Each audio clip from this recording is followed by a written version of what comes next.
Wow. That's all I can really say. Notre Dame loses to Marshall 26-21 at home in Marcus Freeman's home game debut. And I don't think there's a Notre Dame fan out there that saw this coming. I didn't even do a preview video on Marshall because, well, it's Marshall. I mean, no disrespect. Marshall's been a steady group of 5 team for the last few years. I think they may have played in a conference championship game within the last couple years. But, I mean, I really don't know, guys. I guess it's my fault for wearing Royals stuff today instead of Notre Dame. But I don't know. I mean, let's start with the obvious. Tyler Buchner's not that good. I had concerns about him coming into this season. You know, he came in last year in a lot of obvious running situations, and we didn't get to see him much as a passer. I had some concerns. I thought he played fairly well against Ohio State, missed a couple throws in the second half, but overall I thought that was more their defensive pressure and the lack of our players at skill position against their top-line defensive players. You know, top line is in major group of 5 or power 5 team. But for crying out loud, you know, these guys should be getting open against Marshall. And, you know, people are going to say, well, they've got some good players. Yes, that every team does. That's an FBS team. There's always a couple guys. You know, Pitt puts guys in the NFL regularly. You know, there are a group of 5 teams that have good players. And maybe Marshall's a 10-win team. It still doesn't change the fact that this is a bad loss. And this doesn't change my opinion on Marcus Freeman, but it really cracks the door on some doubt. And I hate that because he's only 2 games in. But the bowl game against Oklahoma State, I almost want to throw that out. But now this reoccurring theme of not making second half adjustments, that's 3 games in a row now where the other coach has made adjustments and Notre Dame has not. And it starts with Tommy Rees and Tyler Buchner. The play calling was putrid. You should be able to line up in I formation if you have to and run the ball down a group of 5 teams' throat. I don't care how good they think they are or how good you think they are or how much you respect their defensive line. Marshall rushed 4 all game and presented endless problems for the offensive line. Where is this amazing offensive line that I keep hearing about? I haven't seen it. Can't run the ball.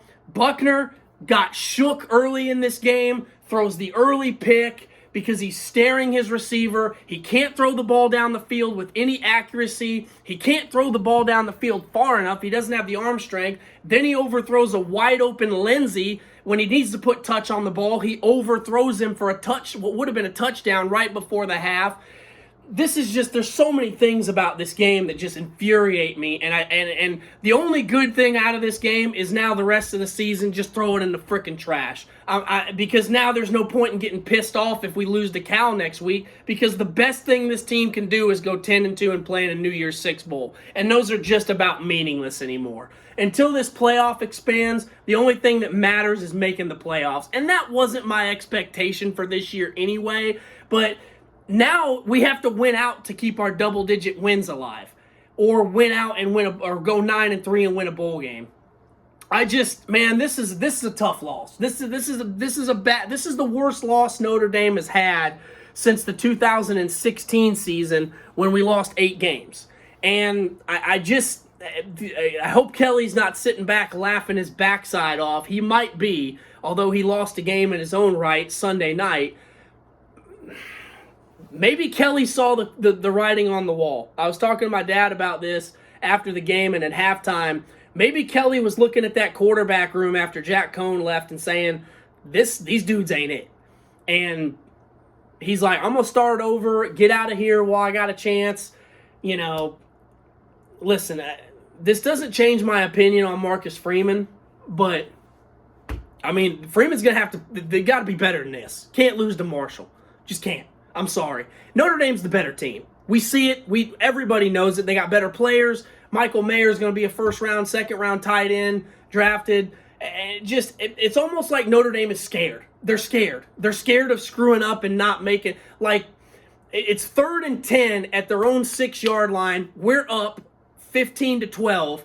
We have all the momentum. They're backed up into their own end, into our student section. The crowd's going crazy. And what do? We rush 3. We don't blitz because we're scared. We're scared that Marshall is going to break a 96-yard deep ball over the top. Marshall just runs a little play action, dumps it to the tight end, and there's nobody within freaking 10 yards, and he just bulls forward for a first down.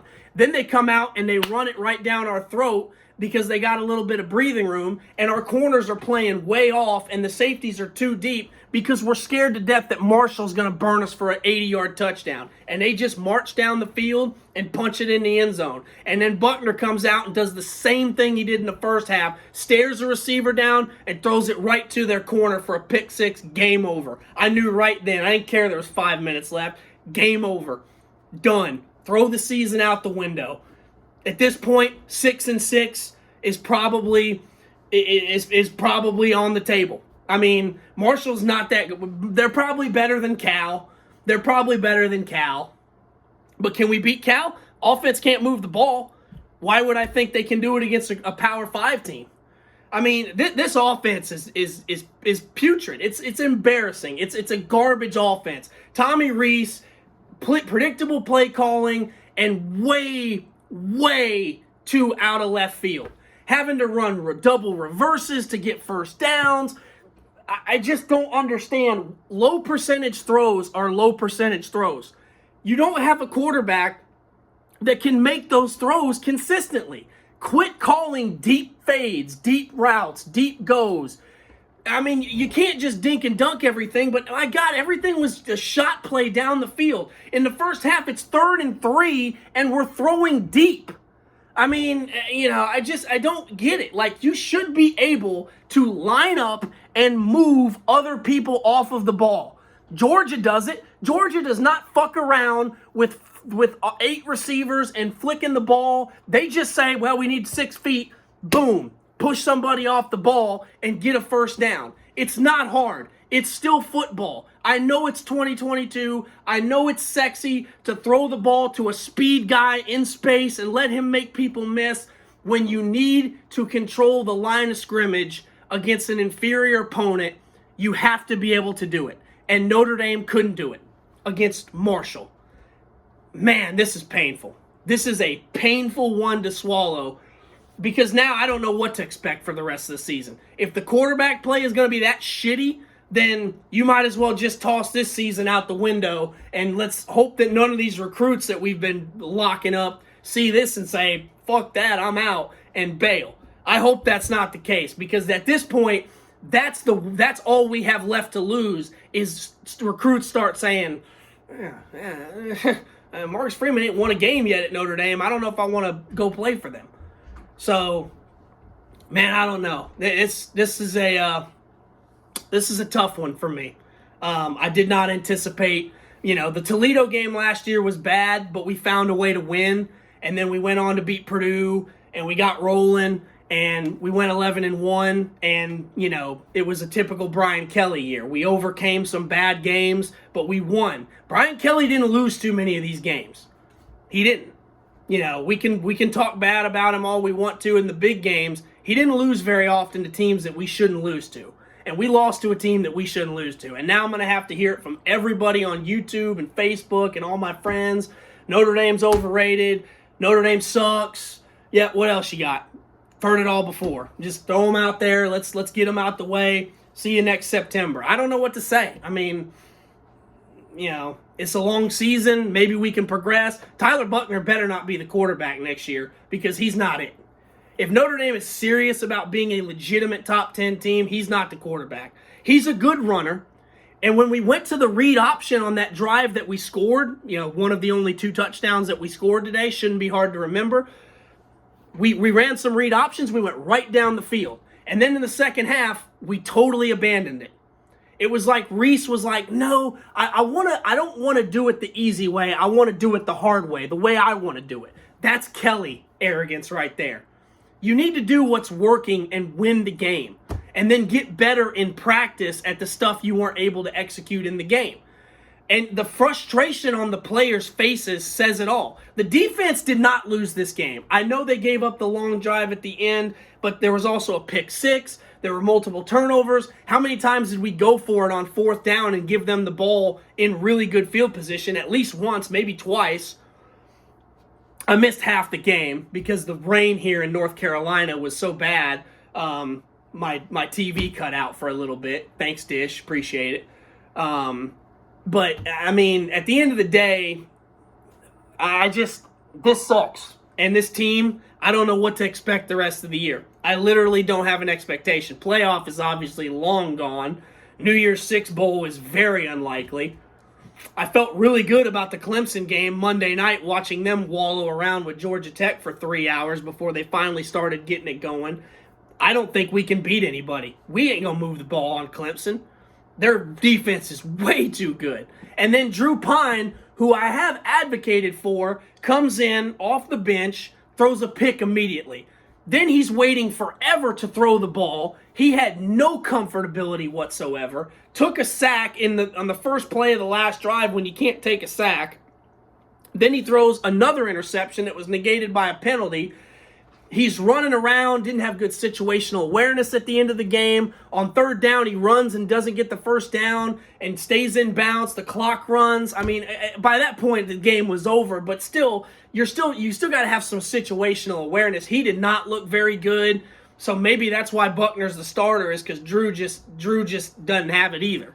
I mean, his quarterback room is weak. And I hate to get on the kids, but this week all the way around. Defense played fairly well, but they didn't get off the field enough in the second half. They didn't force any turnovers, I don't believe. You know, nobody got to the quarterback and made a strip sack or tipped a ball that ends up getting picked. We did block a punt, but by then the game was over.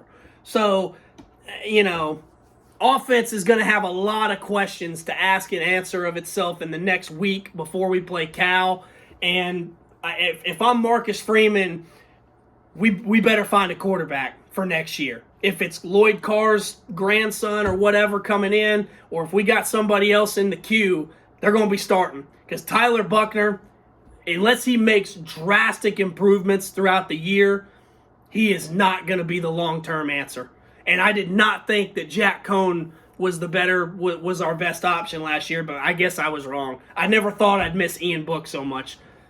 I really didn't. I never thought I'd miss Ian Book so much. I really thought Ian Book was holding us back for a couple of years. I thought he was a good player, but I didn't think he was good enough to win a national championship, and it's obvious that he wasn't. But I would take Ian Book right now over what we have. I'd take Jack Cohn right now over what we have. Jack couldn't move, but at least he could throw the ball down the field. We've almost gone completely 180. Tyler can run, but he just doesn't have – he's not a good thrower. And I've seen him now in 2 games as the starter, as the guy, and it was obvious he was the guy because they should have took him out and put Pine in at halftime, and Freeman stuck with him. And some of that is on the coaches. They're not calling the plays that work best for Tyler to run. When you have a quarterback that is limited, you have to call plays to put your guy in position to be successful. And we didn't do that. Running game sucked.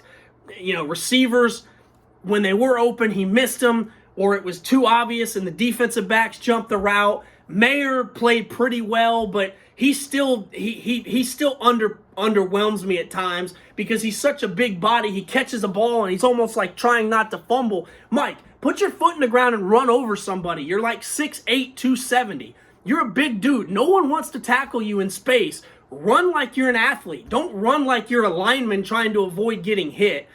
I have no words, really. I have no reason to be positive. This season, at this point, it's about developing some guys for next year. Because if we can't beat Marshall, who on the schedule can we beat? I'm not saying we're going to go 0-12, but at this point, 8-4 looks pretty good. And that is not how I felt a week ago after the Ohio State game. So let me know your guys' thoughts. Who knows? Maybe my Jags will have a good season this year. This is Tyler with Loft Sports signing off. Go Irish.